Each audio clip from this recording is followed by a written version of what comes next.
Presiden Joko Widodo atau Jokowi menandatangani Undang-Undang Nomor 1 Tahun 2024 tentang perubahan kedua atas Undang-Undang Nomor 11 Tahun 2008 tentang Informasi dan Transaksi Elektronik atau UU ITE. Revisi UU ini dikarenakan pada aturan sebelumnya masih adanya multitafsir dan kontroversi di masyarakat. Untuk menjaga ruang digital Indonesia yang bersih, sehat, beretika, produktif, dan berkeadilan, perlu diatur pemanfaatan teknologi informasi dan transaksi elektronik yang memberikan kepastian hukum, keadilan, dan melindungi kepentingan umum dari segala jenis gangguan sebagai akibat penyalahgunaan informasi elektronik, dokumen elektronik, teknologi informasi, dan atau transaksi elektronik yang mengganggu ketertiban umum. Demikian bunyi pertimbangan sebagaimana dikutip liputan 6.com dari salinan UU Nomor 1 Tahun 2024, Kamis, 4 Januari 2024. Dalam revisi UU ITE ini, ada beberapa aturan yang diubah dari UU Nomor 11 Tahun 2008 dan UU Nomor 19 Tahun 2016. Perubahan sejumlah aturan ini untuk mewujudkan rasa keadilan masyarakat dan memberikan kepastian hukum. Dalam pasal 45 UU Nomor 1 Tahun 2024 diatur soal hukuman terhadap pelanggar ITE. Berikut aturannya. 1. Setiap orang yang dengan sengaja dan tanpa hak menyiarkan, mempertunjukkan, mendistribusikan, mentransmisikan, dan atau membuat dapat diaksesnya informasi elektronik dan atau dokumen elektronik yang memiliki muatan yang melanggar kesusilaan untuk diketahui umum sebagaimana dapat dipidana paling lama 6 tahun penjara dan atau denda paling banyak 1 miliar rupiah. 2. Perbuatan sebagaimana dimaksud pada ayat 1. Tidak dipidana dalam hal dilakukan demi kepentingan umum, dilakukan untuk pembelaan atas dirinya sendiri, atau informasi elektronik dan atau dokumen elektronik tersebut merupakan karya seni, budaya, olahraga, kesehatan, dan atau ilmu pengetahuan. 3. Setiap orang yang dengan sengaja dan tanpa hak mendistribusikan, mentransmisikan, dan atau membuat dapat diaksesnya informasi elektronik dan atau dokumen elektronik yang memiliki muatan perjudian dipidana dengan pidana penjara paling lama 10 tahun dan atau denda paling banyak 10 miliar rupiah. 4. Setiap orang yang dengan sengaja menyerang kehormatan atau nama baik orang lain dengan cara menuduhkan suatu hal dengan maksud supaya hal tersebut diketahui umum dalam bentuk informasi elektronik dan atau dokumen elektronik yang dilakukan melalui sistem elektronik dipidana dengan pidana penjara paling lama 2 tahun dan atau denda paling banyak 400 juta rupiah. 5. Ketentuan sebagaimana dimaksud pada ayat 4 merupakan tindak pidana aduan yang hanya dapat dituntut atas pengaduan korban atau orang yang terkena tindak pidana dan bukan oleh badan hukum. 6.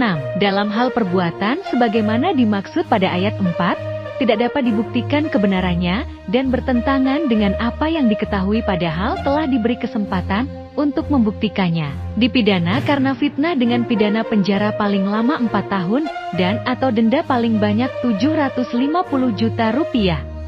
7. Perbuatan sebagaimana dimaksud pada ayat 4 tidak dipidana dalam hal dilakukan untuk kepentingan umum atau dilakukan karena terpaksa membela diri.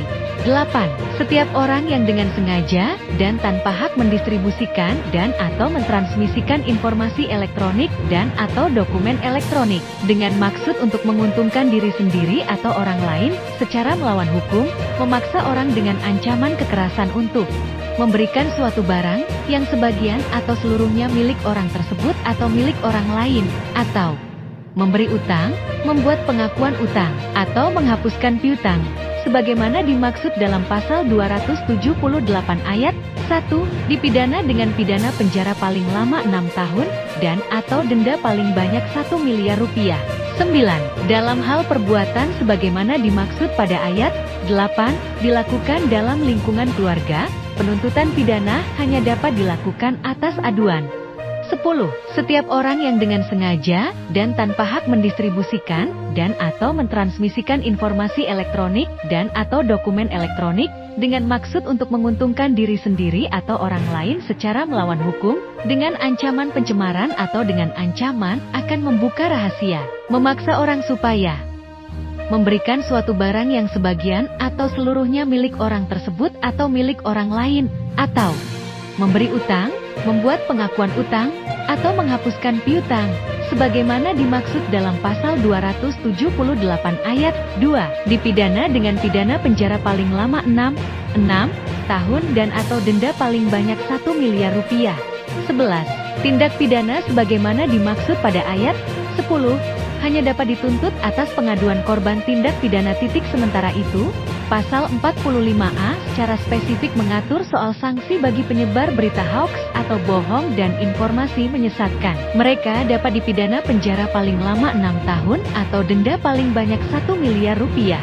Setiap orang yang dengan sengaja mendistribusikan dan atau mentransmisikan informasi elektronik dan atau dokumen elektronik yang berisi pemberitahuan bohong atau informasi menyesatkan yang mengakibatkan kerugian material bagi konsumen dalam transaksi elektronik dipidana dengan pidana penjara paling lama 6 tahun dan atau denda paling banyak Rp1 miliar, bunyi pasal 45A ayat 1. Kemudian, setiap orang yang dengan sengaja dan tanpa hak mendistribusikan dan atau mentransmisikan informasi elektronik dan atau dokumen elektronik yang sifatnya menghasut, mengajak, atau orang lain sehingga menimbulkan rasa kebencian atau permusuhan terhadap individu dan atau kelompok masyarakat tertentu berdasarkan ras, kebangsaan, etnis, warna kulit, agama, kepercayaan, jenis kelamin, disabilitas mental, atau disabilitas fisik, dipidana dengan pidana penjara paling lama 6 tahun, dan atau denda paling banyak 1 miliar rupiah.